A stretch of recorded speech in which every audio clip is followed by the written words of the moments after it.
What is going on, everyone? It's your boy Hobo here today, and we've got week 3 in the NFL coming up, but week 2, let's give a quick recap. A lot of nice defense played, some offensive play looking pretty sharp from a lot of teams, but also there are some teams who are still struggling going into the second week of the season, and now we're, of course, going into the third week, which we kick off on Thursday, September 21st, 2017, 8:25 p.m. It's Thursday Night Football, guys. Rams at 49ers. You know what happens in this game, maybe. The 49ers haven't scored a touchdown all year long. They're pretty bad. Their defense, though, held Russell Wilson in check last week for a majority of that game, which I don't know if that's anything to be crying home about at this point, because the Packers did it too in week 1.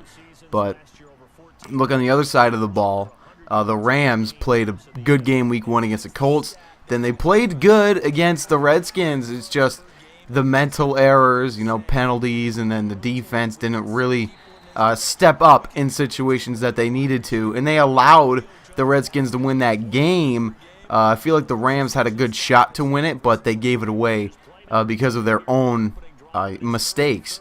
And by virtue of that, I'm going to take even though I just trashed them, I'm going to take the LA Rams in this game. I think they're just right now an all-around better team, and they will knock off their division rival San Francisco 49ers. Next up, Sunday, September 24th. You better wake up bright and early, son, because 9:30 a.m. Eastern Time on Yahoo.com. You get to watch the Baltimore Ravens and the Jacksonville Jaguars kick off from bloody London, England. I don't know what the hell that was, but the Jaguars are a mixed bag. They sit at 0-2. They're not a great football team. Do they sit at 0-2? I think they're 1-1. I have no idea. At this point, I don't care, because Blake Bortles is garbage. I don't care what stats you have to show me. Blake Bortles is garbage. They could be 2-0 right now, and I'd still tell you that Blake Bortles is garbage. Then you look on the other side of the ball. The Ravens, they had a very, very strong week 1. They came out firing on all cylinders against Cincinnati, and they mopped the floor with the Bengals. And then they kind of delivered the same treatment to the Cleveland Browns last week. Although the Browns, as I've been preaching, are a better football team, and that game was relatively close for a little bit of it. And I got to pick the Ravens in this game. There's really no way to look at it. The Jaguars are bad. The Ravens are good. Joe Flacco starting to look like a quarterback who might take a team into the playoffs. Next up, we have the Cleveland Browns at the Indianapolis Colts, 1 p.m. on CBS. So the Browns will beat the Colts, and that's all I got to say about that. Next up, 1 p.m. on Fox, the New York Giants at the Philadelphia Eagles. The Giants just got the floor mopped with them by the Detroit Lions at their home opener, and that game, not very good. Giants couldn't do anything really. The offensive line struggled again. What else is new? Defense, I don't know what's going on with this defense, man, but they can't stop a handicapped child in a wheelchair from getting a first down running the football. It's incredible. But we really missed Janoris Jenkins last week. OBJ still not at 100%. Hopefully he will be for this game against the Eagles, or at least closer to 100%. He can get more involved. Brandon Marshall with the alligator arms. I thought that was just a thing against the Browns. He didn't want to hurt himself in the preseason, but he really is alligator arms, man. He can't corral a goddamn pass, and it's terrible. The run game will never work unless we have an offensive line. I don't know what else to say about that. Evan Ingram looking like a star in his second week. Came away with a big touchdown and tied that game up early. Then he got flagged for unsportsmanlike conduct. I don't know how. I really want an explanation, because they changed the rules for touchdown celebrations so you wouldn't get flagged a lot, but somehow Evan Ingram still walked away with an unsportsmanlike conduct penalty for his touchdown celebration. Good for you, NFL. I don't care. Your rule book sucks. Your commissioner sucks. Get over it. I'm speaking to me. Get over it. Yeah, the Giants played a terrible game. Nothing really more I can say about that. If we don't play well, we don't win football, and that's as simple as it is. The Philadelphia Eagles, on the other hand, they are a team that I like this year. Not in the sense that I like the Philadelphia Eagles, but I mean that I like them as a football team right now because they're playing pretty good football. And that's a kind of, I don't know if that's necessarily an indictment on them or an indictment on the people that they've been playing, but they walked all over the Washington Redskins. Let's just be frank about that. They really did come out and dominate them. Then, last week, they played a really good game against the Chiefs, but I don't get how you stop the Kansas City offense, so that's not really a fair fight. And Kansas City came away with a big W last week against the Eagles. Sorry, I'm all over the place right now because I'm trying to pull up the Week 2 scores, which I had up on my second screen, but then it died, so that's my fault. But, yeah, the Eagles, they only lost by 7 to what I regard as the best offense in the NFL, the Kansas City Chiefs. So, pretty good by the Eagles, and they have a ferocious and tenacious defensive line that will get after Eli Manning. They don't even need to rush 4. They can rush 3 and still hit home. They can have 8 defensive backs if they want, and we're not going to be able to put up a fight against it. I hate to say this. Most people who do prediction videos pick their favorite team every week, but I got a competition going on with 2 other guys to see who can get the most right this year, and I got to pick the Philadelphia Eagles to beat the New York Giants in this game. As sad as it is, I got to do it. I have no faith in my team, and that's pretty damn awful. Next up, 1 p.m., CBS, Miami Dolphins, New York Jets, division game. Both these teams really suck. The Dolphins, they played I guess a good game last week. Whoever they played the Chargers. They were able to beat them because Young Ho Koo disappointed me again in fantasy football. I picked you for a reason. Yeah, he was my fantasy sleeper, but yeah, it's okay. Just miss a game-winning kick, that's fine. But yeah, when you play the way that Jay Cutler did, he had himself a pretty decent game. Then I guess that's winning football, but when you crank it out to the end against the Chargers, who I still think are the 3rd best team in that division, the AFC West, which, that's funny, 3rd best team, what does that matter? But that's a pretty stacked division. When you look at it right now, I completely forget who the 4th team in that division is for some reason, but they're probably not very good, that's why I can't remember them. I'm literally looking at all the teams right now and I can't remember. I know the Broncos, the Chiefs, and the Chargers, and I can't remember for the life of me who's the next team in that division. But I don't care. What we got to analyze is football. So the Jets, they're the Jets. The Dolphins, I got to pick them. They'll go to 2-0, and the Jets will fall to 0-3. Next up, CBS, Denver Broncos, Buffalo Bills. Going with the Denver Broncos. All you got to do is watch game tape from that game against the Cowboys, and that's all you got to know. Next up on Fox, the Saints, the Panthers. These 2 teams, they're really inconsistent. The Saints really should have beaten the Patriots last week, but I guess they didn't want to. Drew Brees was like, yeah, I just don't care. Okay, good for you. Tom Brady, of course, playing without big-time wide receivers, big-time tight end. I don't know if Gronk will play in their game, but he did go out. Excuse me for that, but he did go out and miss a couple of snaps, miss a couple of quarters. I don't remember. I didn't watch that. I didn't pay attention to that game. I was paying attention to the Chiefs and the Eagles. But I know Gronk went out with a groin, and the Saints still couldn't capitalize. Their defense is really lackluster. The Panthers, they're a good offensive group. Even without Greg Olsen with the broken foot, I think that they still have a chance to beat the Saints, and I think that they will. So I'll go Carolina Panthers in this game. Sorry, Saints fans. Next up on CBS, the Pittsburgh Steelers at the Chicago Bears. Mitchell Trubisky will not play in this game, so I'm going with the Pittsburgh Steelers. Next up on Fox, the Falcons at the Lions. 2 really good teams.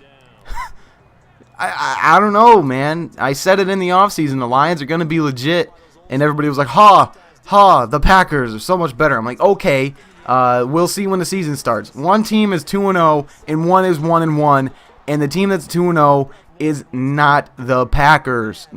The Lions are serious. There's a reason Matt Stafford's the highest paid player in the league, and he showed it last night against what many people regard as the best defense in football.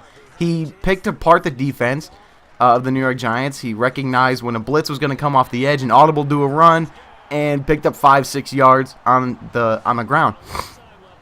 Excuse me for that. I'm feeling a sickness coming upon me, and I don't like that feeling at all.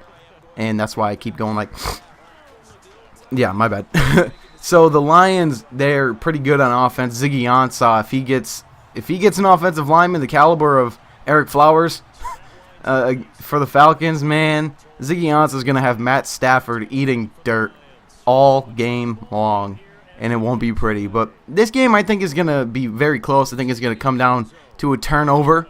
It's going to be one of those type of games. Defense may rule the day, but I think the defenses will rule the first half, and then the offenses will come out firing in the second half, and then we'll have a shootout on our hands. But I'm going to pick the upset right now, and I'm going to go with the Detroit Lions over the hot Atlanta Falcons. Next up on Fox, we have the Tampa Bay Buccaneers and the Minnesota Vikings. I said it last week. The Vikings, I predicted, would get spanked by the Steelers. And then you look at the score of that game, 26-9, and I cashed in on that prediction pretty well. I said the Buccaneers were legit. They beat the Bears 29-7. So both of these teams, you know, they were on the opposite side of the coin last week.